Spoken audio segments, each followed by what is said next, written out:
Today on the Autism Channel World News, could gender bias play a role in the recognition of autism? There's a great new app helping parents connect with their children. And one more incredible reason not to light up. Find out how Mexico utilizes medical marijuana, and can empathy and autism go together? I'm Nancy Quinones with reports from Michael Bienvenu, Roxanne Schneider, Jeff Caskey, and Phil Razil, and this is the Autism Channel World News for Saturday, June 24th, 2017.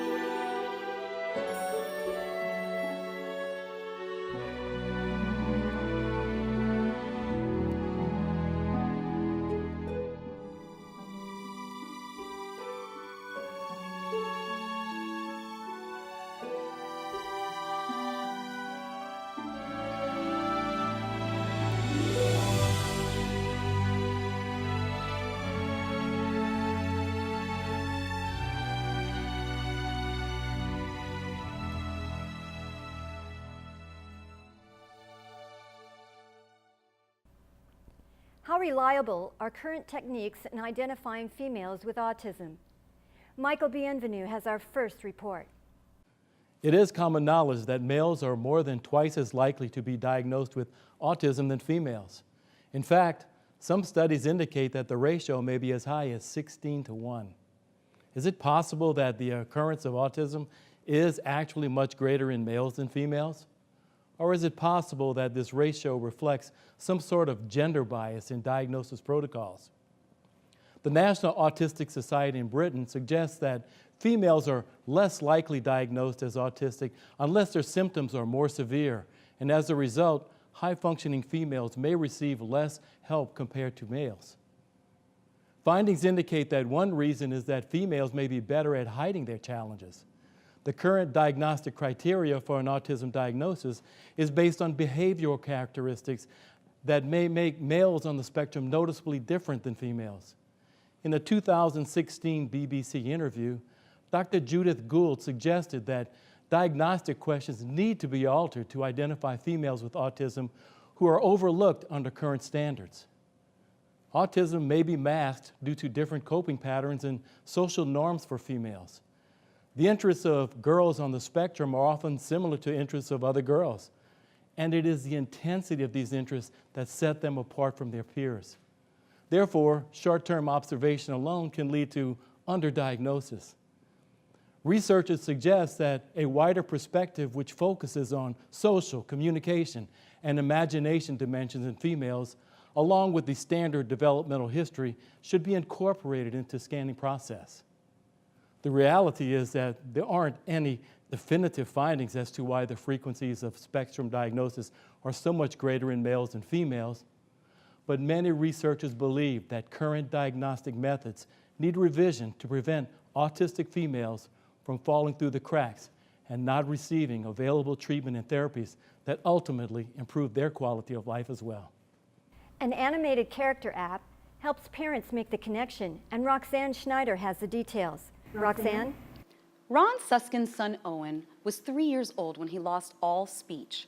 A diagnosis revealed regressive autism, where a child loses speech and social skills after initially appearing to develop them.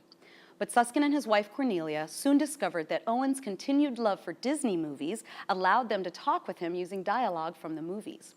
This experience inspired Suskin to write a Pulitzer Prize-winning book that is also now an award-winning documentary about their journey called Life Animated.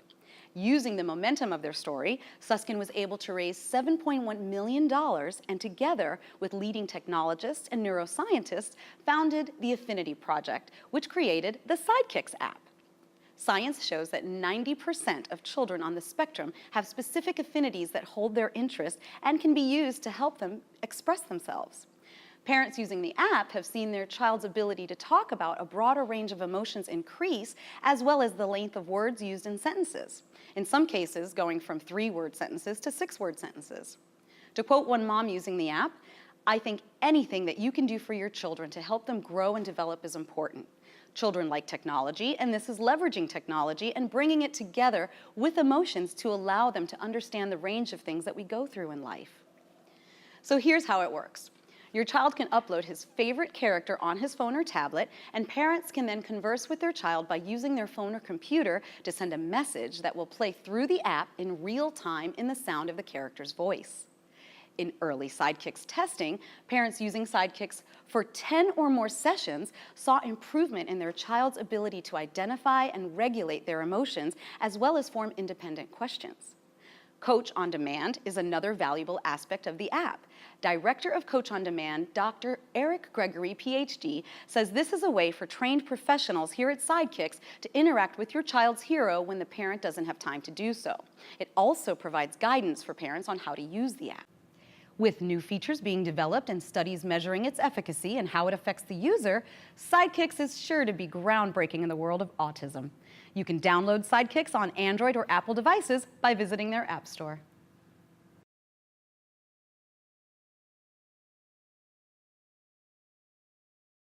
I pushed through. Way to go, you know?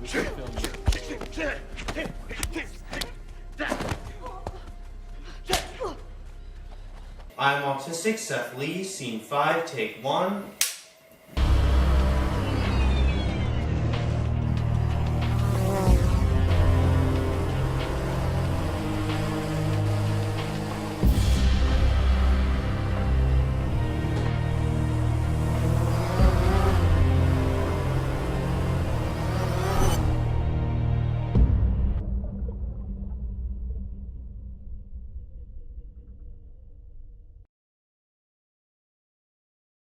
Last week, host of Spectrum at Law, Jeff Caskey, and producer Ron Wagner attended the 4th Annual Business Summit and Expo of the National Cannabis Association in Oakland, California.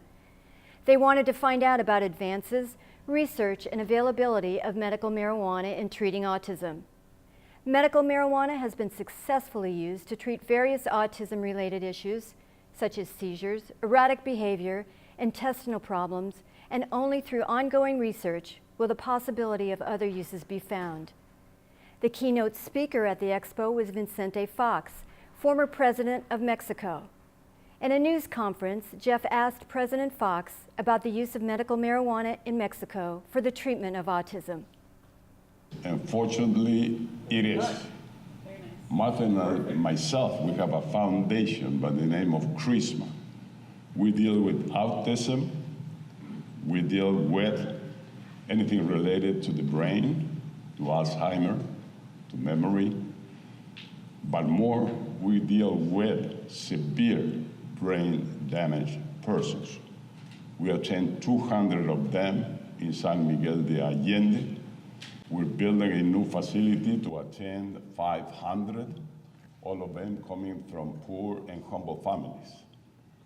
Now, cannabis is part of the Mexican health system after it has been approved for medical purposes.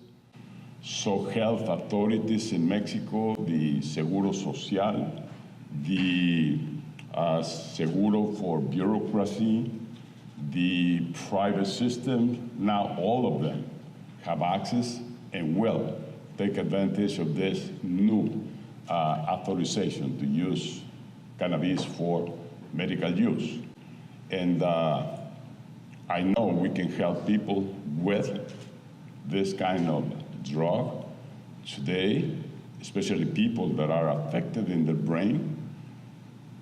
And I am sure it will be to the benefit of these great heroic persons in Mexico and elsewhere in the world.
Is the scent of grandma's smoke lingering in your jeans?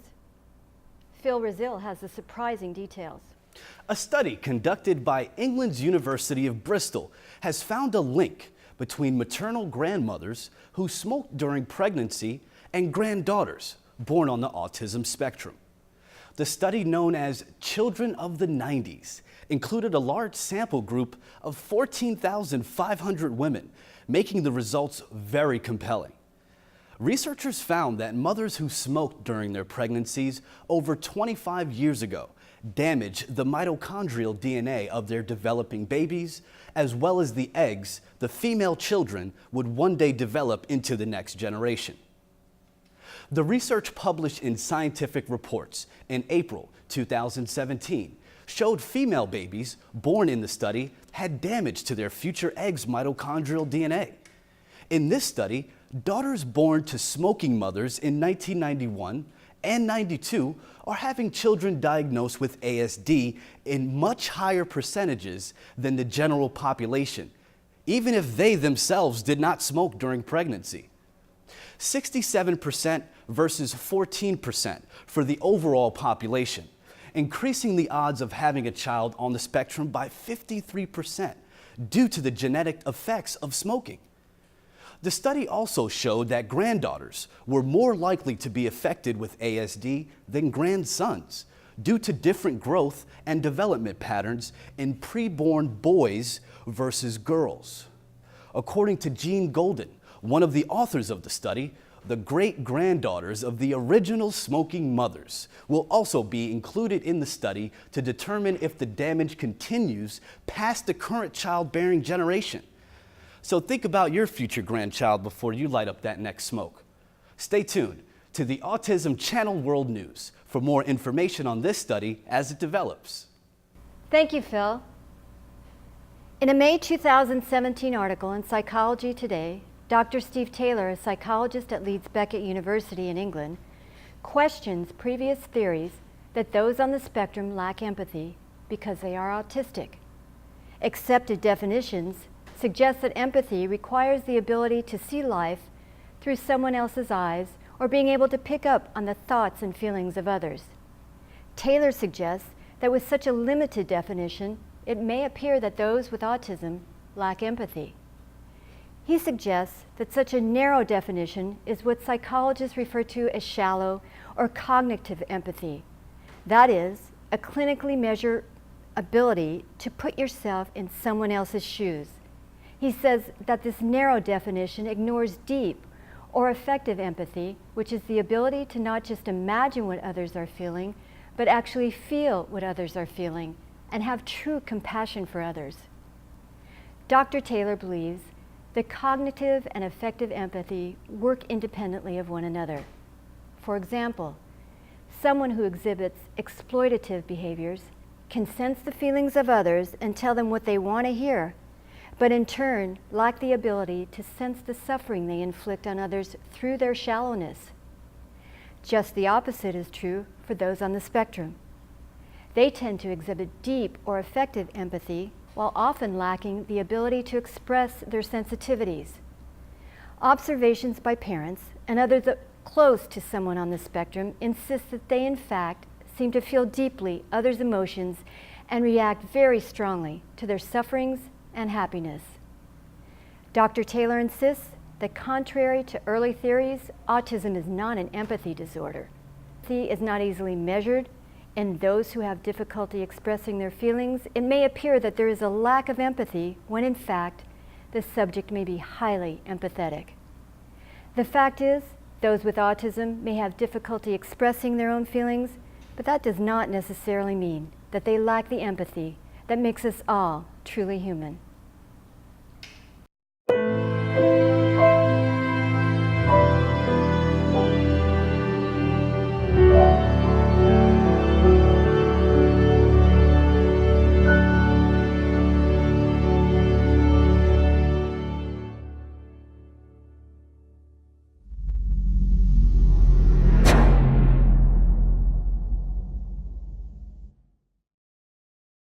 That's our show for today.